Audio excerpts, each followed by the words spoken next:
She called 911 on my luxury car, but what she didn't know would expose an entire criminal enterprise and reveal a shocking family secret that changed everything. The roar of a luxury vehicle pulling into my quiet driveway was the last thing I expected, just 5 minutes after moving into my family's old cabin. There I stood, William Thompson, a man seeking solace after decades of military service and the recent, heartbreaking loss of my beloved wife Elizabeth. A pristine white BMW screeched to a halt, and out stepped a woman, Deborah Albright, the local HOA president, clipboard in hand, eyeing my classic sedan as if it were a rogue tank. She began measuring my car, documenting it like a crime scene. "Oh, the audacity. I'm calling 911 about this illegal luxury vehicle," she shrieked, pointing accusatorily. What was she thinking? I'd faced far tougher adversaries than an overzealous HOA tyrant, but this was a whole new kind of battle, and she had no idea who she was truly dealing with. Just days before, I'd arrived at our remote Cedar Falls cabin, a place that had stood empty for 30 years while I served my country. It showed its age, peeling paint, overgrown weeds, broken steps. But it was mine, legally, completely. It was to be my sanctuary, a place to heal. Yet on my second day, while installing a security system, Debbie's sleek BMW stormed up my gravel drive. She emerged, dressed to the nines, looking utterly repulsed by the dirt and my humble work clothes. "Excuse me," she declared, phone already recording. "This property has been abandoned for years. I'm Deborah Albright, HOA president, and you need to leave immediately." I'd negotiated with diplomats and insurgents in my career.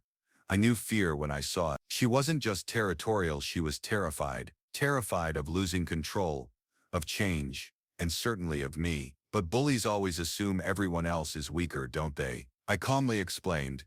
I was fixing up my family's cabin, ours since 1985, even offering to show her the deeds. She scoffed, instead live streaming to her followers about a suspicious person occupying abandoned property. Her performance was so dramatic, I almost felt pity. Almost. Her repeated insistence that the area was under her control struck me as profoundly odd. HOA presidents manage, they don't control. After a 10-minute tirade, she sped off, tires spitting gravel. I thought that was the end. How wrong I was. 20 minutes later, sirens wailed up the mountain. She'd actually called 911, reporting me as a vagrant threatening the community. Sergeant Mark Riley stepped from his patrol car, a true professional. He approached respectfully, explaining the complaint. I handed over my ID and property documents, watching his face shift. Confusion, then dawning recognition, then a mix of respect and disbelief. "Sir," he murmured,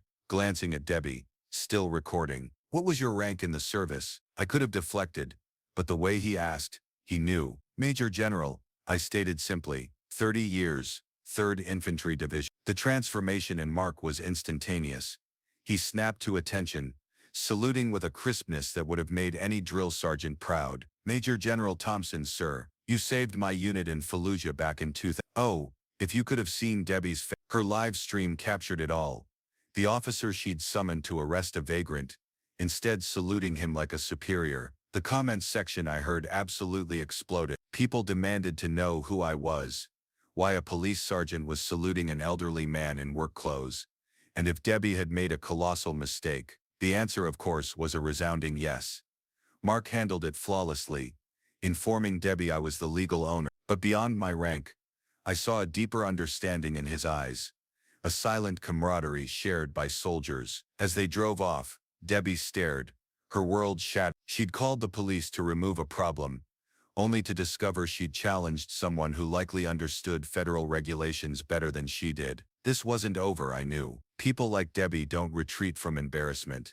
They double down. And after 30 years facing far more dangerous enemies, I was almost eager to see her next move. Little did she know, Mark's recognition was just the tip of the iceberg. 3 days later, as I installed motion sensors, a black Tesla glided up my driveway. A man in a $1,000 suit, Arthur Sterling, attorney at law, stepped out, already sweating in the August heat, fumbling a briefcase that probably cost more than my monthly rent. Debbie certainly escalated. Art began a practiced speech about adverse possession laws, and his client's decade of managing the area. He tried to intimidate me with jargon, but he had no idea I'd spent 5 years with military legal teams on property disputes overseas. I probably understood property law better than he did, but instead of revealing my hand, I let him dig his own grave. Adverse possession laws? I mused, nodding thoughtfully. That sounds serious. The poor man sinking into the soft ground, swatting mosquitoes, trying to maintain his urban facade, as nature systematically dismantled him. Almost felt bad. Almost. He presented official documents, claiming his client had maintained the property and paid taxes for 8 years, asserting a legitimate claim under Washington state law. That's when I smiled. Not a friendly smile, but the kind I reserved for insurgents, who thought they were smarter than they were. Well, Mr. Sterling, I said, setting down my tools, walking to my truck. That's interesting, because I've been paying property taxes on this land. I pulled out a folder, thick as a military operations plan, containing every tax record, survey and legal document for 40 years. Adverse possession requires complete abandonment, I explained. But I never abandoned anything. I was serving my country, which provides legal protection under the Service Members Civil Relief Act. You should have seen Art's face. Mosquitoes swarmed his expensive cologne, mountain dust settled on his Tesla, and he realized the confused old man knew more property law than he'd ever prepared for. But I wasn't done. Your client claims she's been paying taxes for 8 years, right? Yet, my military pension has automatically withdrawn taxes on my 40 acres this entire time. So, either she's paying taxes on land she doesn't own, or, I let the implication hang, watching his confidence evaporate faster than morning dew. He shuffled papers frantically. There seems to be some documentation discrepancies, he stammered. Lawyers speak for my client lied, and I'm in deep trouble. He tried a dignified exit, but his Tesla, designed for city streets, high-centered on a rock. Watching this city lawyer try to get unstuck while maintaining his composure was the most entertaining thing I'd seen in months. I offered mosquito spray and water as he called for a tow. You know, Mr. Sterling, I said conversationally, most legal disputes come down to who did their homework better. Your client might want to review exactly what properties she's been claiming ownership of, because I suspect there are more discrepancies than just mine. His widening eyes told me he understood. This wasn't just about my cabin. It was about a much larger pattern. As the tow truck pulled his Tesla away, Art, with shaky hands, mumbled something about being in touch. He'd realized the legal route was a brick wall of 40 years of proper documentation, but he didn't know I'd been collecting far more than property records. I'd been watching, learning, documenting Debbie's entire HOA operation since before I even moved back. That evening I called my son Daniel in Seattle. Our conversations were usually strained, the legacy of an absent father and a son, forced into independence. Dad, what exactly are you getting into up there? He asked, genuine concern in his voice. If you need legal help, I can recommend someone who actually handles property law. For the first time in years I felt my son truly cared. But Daniel, Art, and especially Debbie had no idea I already had all the legal help I needed. My research wasn't just about my property. It was about every property in that entire HOA development. What I'd found would change everything. Why had I smiled when that lawyer mentioned adverse possession? Didn't he realize I could lose everything? By the weekend, word of the police incident had spread like wildfire through the veteran community. As I replaced the cabin's front steps, a convoy of pickup trucks rumbled up my road.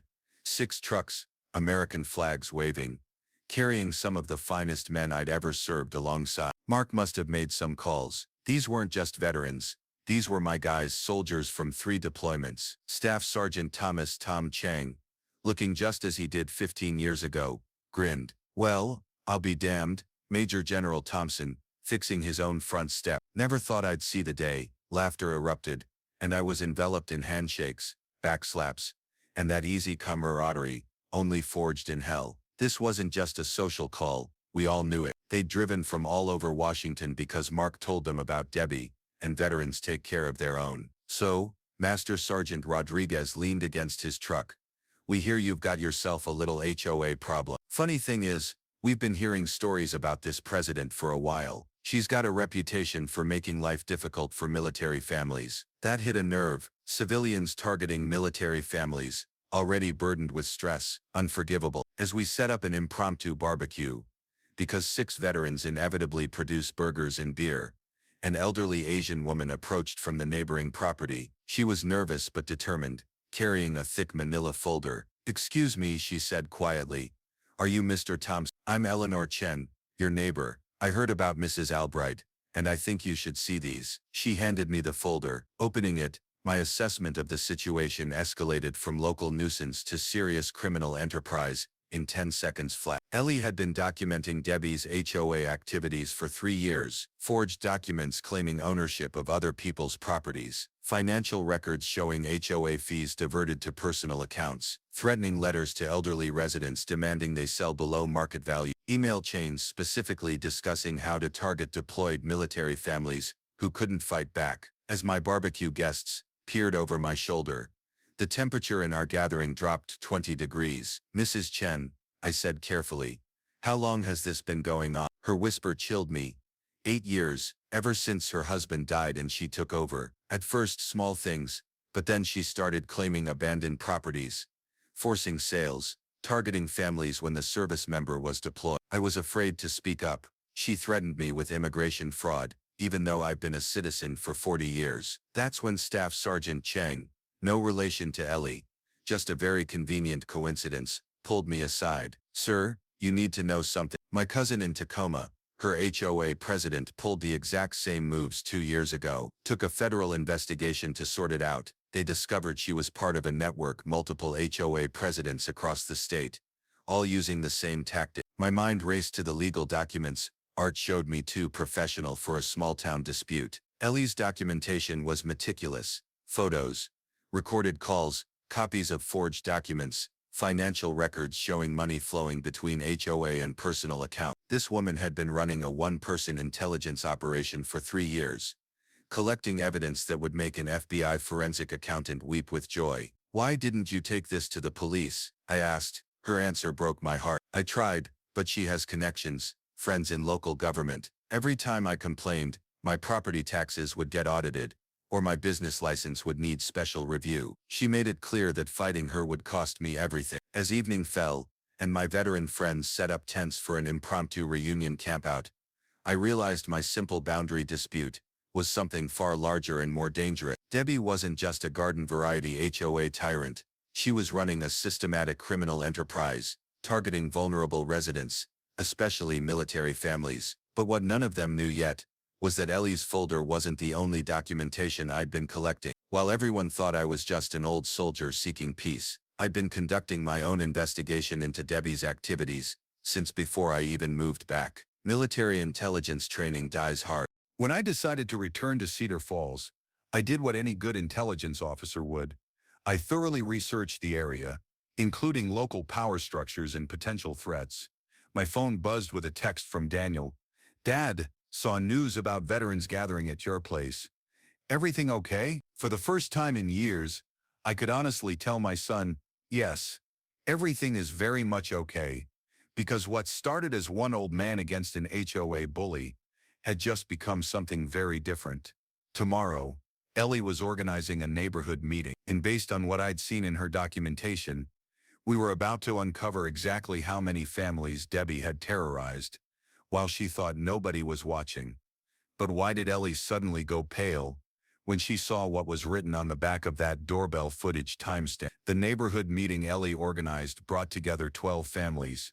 What we discovered made my 30 years of military service seem like a peaceful vacation. I sat in Ellie's living room, surrounded by people who'd lived in fear for years, listening to story after story of systematic harassment, financial manipulation, and outright theft. But the real bombshell came when Mark arrived, carrying a thick file, an expression that told me this was no longer a local problem, but a federal case. "General," Mark said, placing the folder on Ellie's coffee table, "what I'm about to show you is technically part of an ongoing investigation, but as a target I believe you have a right to know." He opened the folder, revealing financial records, property documents, and surveillance photographs. This wasn't just about Deborah Albright anymore. 3 months ago, the FBI began investigating a network of HOA presidents across 6 counties using identical tactics to defraud residents and steal properties. "You're Ms. Albright," Mark stated, is what we call a high-value target in this investigation. The evidence spread across the table was staggering.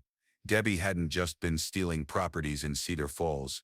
She'd been coordinating with HOA presidents in Tacoma, Spokane, Bellingham, and 3 other communities, running a systematic property theft operation. They targeted elderly residents, military families, anyone vulnerable, using forged documents to claim abandoned properties, then selling them to a network of buyers likely in on the scheme. Over 8 years, they'd stolen an estimated $890,000 worth of property from 89 families across Washington state. But then it got personal. Mark pulled out 1967 property records, and everything clicked. "General, did you know your property was specifically targeted because of a dispute from 19... He showed me documents proving Debbie's father, Theodore Albright, tried to buy our family land in the 60s and was refused by my father. According to their investigation, Debbie had been planning to claim my property since she found out I inherited it in 19... That's when I decided to stop pretending. I'd played the confused old veteran for 3 weeks. But these people deserved the truth about why I really came back." "Mark," I said, pulling out my own folder, twice as thick as his, "there's something I need to tell everyone. I didn't just stumble into this. I've been investigating Debbie's network for 6 months. My moving back here was part of a federal operation to gather evidence for exactly the case you're describing. You should have seen their faces. For 6 months I'd been consulting with the FBI's white-collar crime division, investigating HOA fraud network. When Debbie was identified as a high-value target, they needed someone who could get close without arousing suspicion. A retired general returning to his family property was the perfect cover, especially since a property dispute would naturally draw her attention and force her to reveal her methods." "But sir," Ellie asked, confused, "if you're working with the FBI, why didn't you just arrest her immediately?" "A fair question. Because Debbie is middle management," I explained, spreading out my surveillance photos and financial records. "The FBI needs to identify everyone: the buyers, the forgers, the corrupt local officials.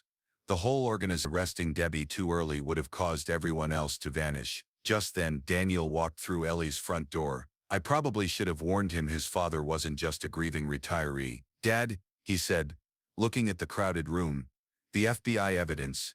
Mark in his uniform. What exactly is going on here?" So I spent the next 20 minutes explaining that his father had been running an undercover intelligence operation, and his property dispute was part of a federal investigation into organized crime. The revelation changed everything for Daniel. For years he'd resented my absence, my duty always before family. But seeing me use those same skills to protect vulnerable families like Ellie, terrorized for years, helped him understand that military service isn't just about orders or war. Sometimes it's about using everything you've learned to protect those who cannot protect themselves. Mark filled in the operational details, while I watched Daniel process that his father was still technically on active duty as a military intelligence consultant. The plan was for General Thompson to establish residency, document Debbie's methods, and provoke her into mistakes that would expose the broader network, Mark explained. What we didn't expect was how quickly she'd escalate, or how much evidence the community had already collected independently. He gestured to Ellie's folder,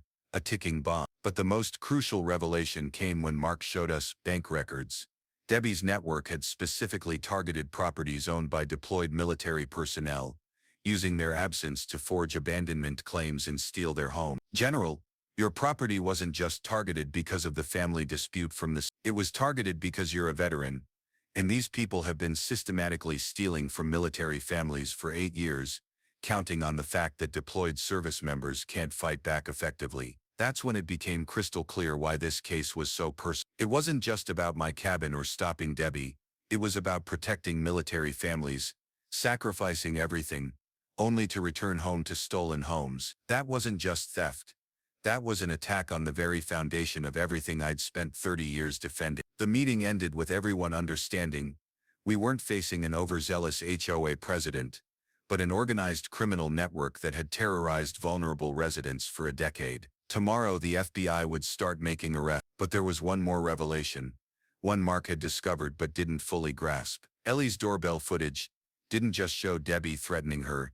It captured the license plate of a second car parked down the road, a car belonging to someone who shouldn't have been there, someone whose presence changed everything. When I ran that plate through military intelligence databases, the results made it clear Debbie's operation had connections far beyond a simple property theft scheme. Why did I quietly whisper, Phase 2 complete, into my phone after the FBI left? What had I been planning all along? The FBI raid happened at 6 a.m. I watched from my cabin porch, coffee in hand, the satisfaction of a plan meticulously executed. 3 black SUVs rolled up to Debbie's mansion, followed by Mark and Agent Sarah Miller, the FBI white-collar crime specialist I'd been working with. What unfolded wasn't just an arrest.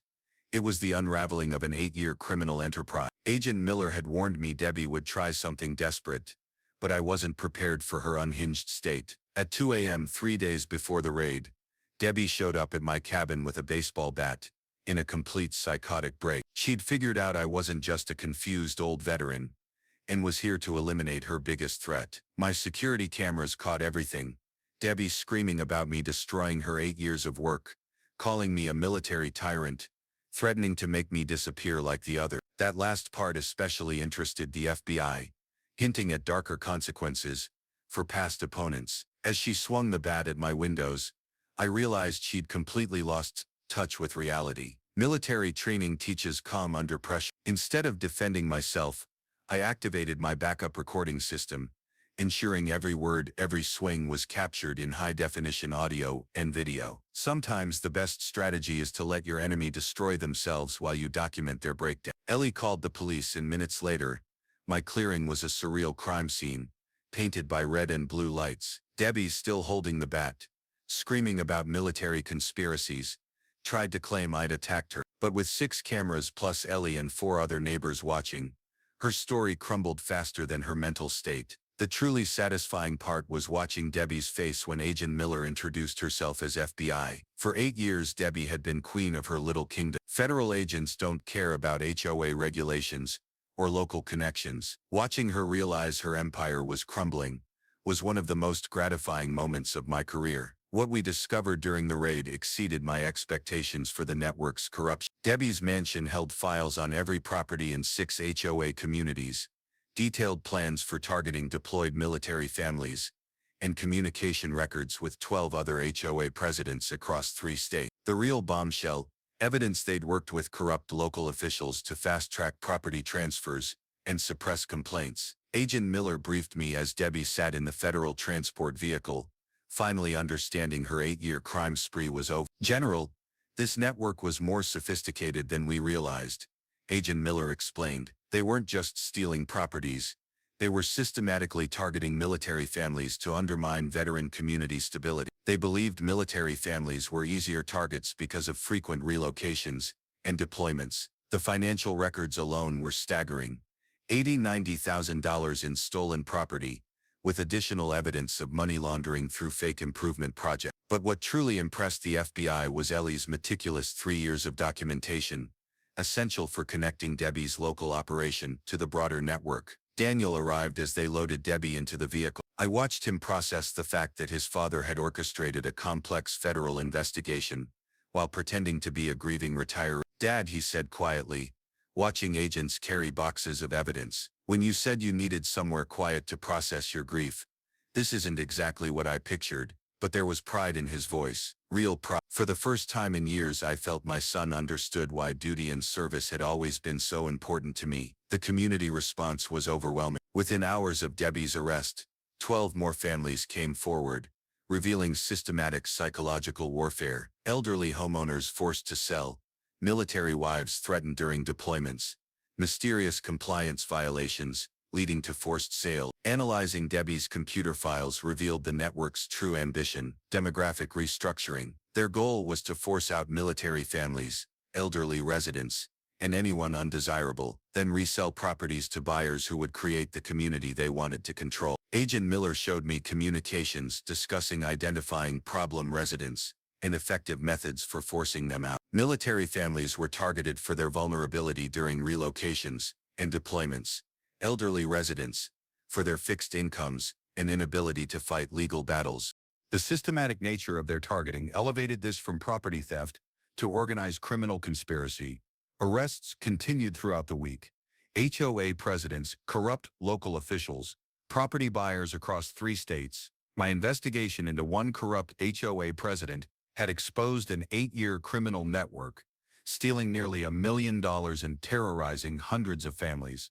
Ellie organized a community celebration dinner at the Veterans Hall. Watching 89 victimized families finally feel safe in their own homes was more satisfying than any military commendation. These were people who'd lived in fear, afraid to speak up. But the evening took an unexpected turn when Mark pulled me aside. "General, we have a problem." A black sedan followed the FBI agents from Debbie's house, and the same car has been parked outside your cabin for 3 hours. The registration comes back to a shell company that doesn't exist. Someone else is watching you, and they don't want this investigation to succeed. Who was in that black sedan? Why were they watching? The identity of the person in the black sedan shocked everyone, including me. It was Ryan Albright, Debbie's 35-year-old son, who worked for the FBI's Financial Crimes Division in Seattle. But this was no rescue mission for his mother. He was there to ensure the federal investigation that would destroy her was completed properly. Agent Miller brought Ryan to my cabin the morning after Debbie's arrest. The family dynamics were more complex than anything I'd seen in 30 years of service. Ryan had been working undercover for 8 months, gathering evidence against his own mother's criminal network, all while pretending to be a supportive son. The emotional toll was etched on his face, yet his commitment to justice was unwavering. "General Thompson," Ryan said, hands shaking slightly, as he opened his briefcase at my kitchen table, "you need to understand something about my mother's operation. What you've uncovered here is just one small piece of a much larger criminal enterprise. For 8 months, I've documented how my mother and her network systematically targeted military families across the Pacific Northwest, believing veterans were easier to manipulate and less likely to fight back." The files he showed me revealed the true scope of Debbie's ambition. It wasn't just about stealing properties. It was about community restructuring, forcing military families out of desirable neighborhoods and replacing them with residents they could control. Their psychological profiles on veteran families were chillingly detailed, exploiting PTSD vulnerabilities, financial stress from deployment, and challenges faced by military spouses. But the most disturbing revelation: Debbie's network specifically targeted families where a service member had been killed or severely wounded, believing widows and disabled veterans would be even easier to manipulate and defraud. Ryan's voice broke as he explained how his mother's organization researched casualty lists, then targeted fallen soldiers' families using grief and trauma as weapons. Daniel arrived mid-conversation, processing the fact that while we struggled to rebuild our relationship, another family was destroyed by corruption. The contrast between our healing and the Albright family's moral collapse hit him hard. He finally understood why military values like honor and duty weren't abstract concepts. They were the foundation that kept families and communities together. Ryan's investigation revealed Debbie's network laundered proceeds through fake construction companies, phantom projects, and shell corporations. Over 8 years, they'd stolen nearly $900,000. But the total economic damage, including emotional trauma and forced relocations, was much higher. The hardest part of Ryan's testimony was describing maintaining his cover. "There were nights I'd go home after watching her threaten a military widow or elderly couple, and I'd have to pretend I was proud of her community leadership," he said, staring at his hand. "Do you have any idea what it's like to investigate your own mother for federal crimes while she thinks you're her biggest supporter?" Agent Miller explained Ryan's undercover work was essential but personally devastating. He'd worn recording devices to family dinners, documenting crimes while pretending to care, living with the knowledge that inaction meant more victims. But Ryan's sacrifice revealed something important about duty and service. Sometimes protecting your community means choices that tear your life apart. Real courage isn't facing enemy fire. It's choosing the right thing when it costs you everything. Ryan chose justice over family loyalty, saving dozens of families. The confrontation between Ryan and Debbie at the federal courthouse was emotionally devastating. Debbie, still claiming innocence, tried to manipulate her son. "Ryan, you know I was just trying to protect our community," she pleaded. "These people were bringing down property values. Everything I did was for the greater good." Ryan's response was quiet, but final. "Mom, you stole homes from military widows. You terrorized elderly residents. You targeted families whose loved ones were deployed, serving the country you claim to support. There is no greater good that justifies what you've done. The look of complete shock on Debbie's face, realizing her own son built the case against her, will stay with me forever. The federal charges were extensive: conspiracy to commit wire fraud, money laundering, racketeering, and violating the service members' civil relief. Debbie's arrest completely destroyed her network.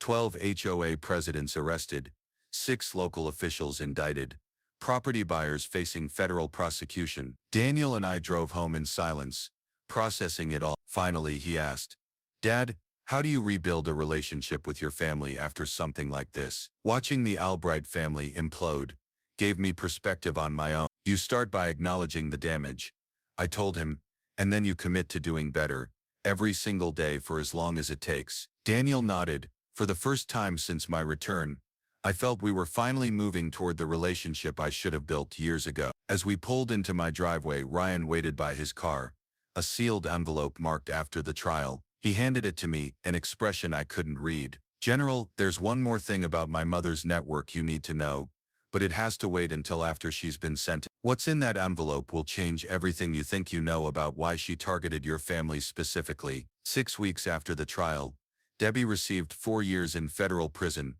plus $90,000 in restitution. I finally opened Ryan's envelope. What I found changed everything I thought I understood. The envelope contained adoption records from 1968, proving Debbie was actually my half-sister, given up for adoption after her mother couldn't care for her, and my father refused to acknowledge paternity. The family connection explained Debbie's obsession with our property and her deep-seated resentment toward military families. She'd spent her life knowing she had a half-brother who inherited everything she felt should have been partly her. Discovering I was a decorated general fueled her narrative of abandonment and injustice, driving her criminal behavior. Ryan had found the truth during his investigation, but kept it secret to protect both families. Agent Miller visited, providing closure. "General, this explains why your property was targeted so specifically, and why Debbie took your resistance so personally." In her mind, this wasn't just about money or power. It was about settling a family grudge festering for 50 years. The FBI's psychological profile suggested Debbie's network was partly motivated by her desire to prove she was smarter and more successful than the half-brother she felt had received all the advantages denied to her. The community transformation after Debbie's arrest was remarkable. Ellie was elected the new HOA president, implementing financial transparency and a victim assistance fund. 12 families received full restitution, 37 compensated for harassment and forced sales. The Veteran Memorial Garden I donated 2 acres for became a symbol of healing. Daniel and I designed it together, strengthening our relationship in unexpected ways. Every weekend, he drives up from Seattle with my grandchildren, who barely knew me before. We work on the landscaping and attend Ellie's monthly community dinner. The federal investigation exposed criminal activity in 6 HOA communities, resulting in 23 arrests and over $1.2 million in recovered assets. But beyond the numbers, 89 families no longer live in fear. Children play safely. Military spouses don't defend their homes while partners are deployed. Elderly residents age in place without predatory buyers. Mark received a commendation and was promoted to detective, focusing on white-collar crime. He's a regular at the cabin, joining weekend work parties and monthly veteran gatherings. Ryan, too, is healing. The FBI recommended him for promotion based on his courage, though the emotional cost will take years to process. He visits the Memorial Garden, finding peace knowing his sacrifice protected military families. The most satisfying moment came during the Memorial Day ceremony at our new garden. Over 150 veterans and their families gathered, celebrating a safe community. Daniel gave a speech about protecting those who've served. Watching him understand the values I spent 30 years teaching him was more rewarding than any military decoration. But the day took an unexpected turn. A hand-delivered letter from the state attorney general's office. Alarming and oddly satisfying, our investigation inspired a statewide task force on HOA fraud, and they wanted me as a consultant to identify other networks targeting military families. It meant relocating to Olympia, leaving the cabin and community I'd fought for. Daniel found me reading the letter on our garden bench. His immediate reaction surprised me. "Dad, you have to take this. What you've accomplished here could help military families across the entire state." Then he added, "And I want to help." I've talked to my firm about more pro bono work for veteran legal issues. Maybe it's time I put my law degree to work for something that actually matters. As the sun set, I looked at the families, children playing safely, veterans sharing stories without fear. This is what justice looks like. Not just punishment, but healing. What was in that letter that made me immediately call Daniel and say, "Son, we need to pack up the cabin again"? Here's the lesson. Never use fake authority to attack people whose success makes you uncomfortable, because eventually someone will investigate your claims, expose your lies, and hold you accountable for every bit of damage you've caused. Deborah Albright learned this the hard way when she discovered calling 911 on a luxury car isn't such a great idea when the owner is literally the person who answers those calls.